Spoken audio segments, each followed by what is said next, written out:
a regular brush, okay, and you want to take a dry brush. It can be a little bit moist, that's okay, but you just want to get a regular brush, and then you're going to take your Shimmers paint, and the way that you mix this up is you just sort of tap it in your wrist, and you want to get that mixed up pretty well.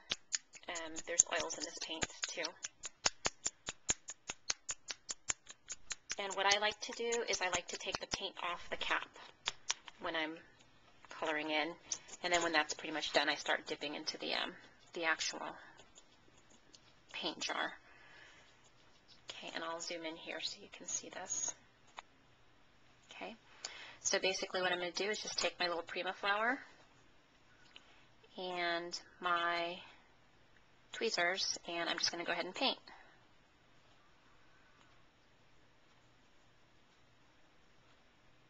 And again, with this Shimmers paint, it comes in a little bottle, a little jar. A little bit goes a very long way with this paint, so we don't want to overdo it.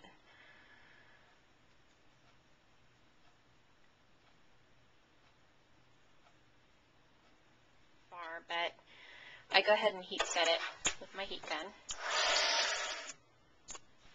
Now when that's done, the flower gets a little crispy, but that's okay. That's because it's layered on with the glimmer paint, with the Shimmers paint.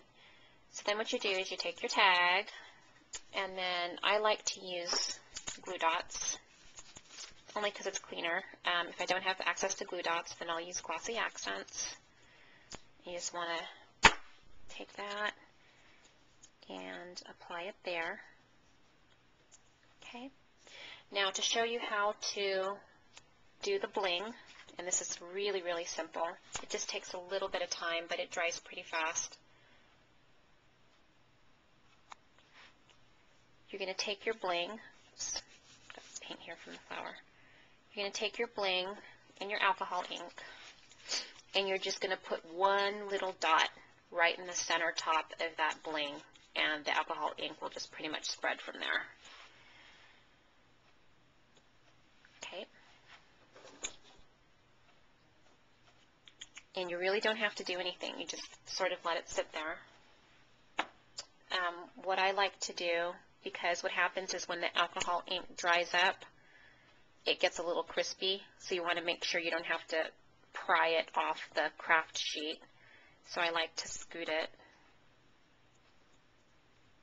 away from the big puddle of alcohol. Now for sake of time, I already have a colored bling, so I'm just going to go ahead and put it on there. Okay, and there you have it, a tag. And then what you can do before you actually put on the flower and all of that, and usually I do this after I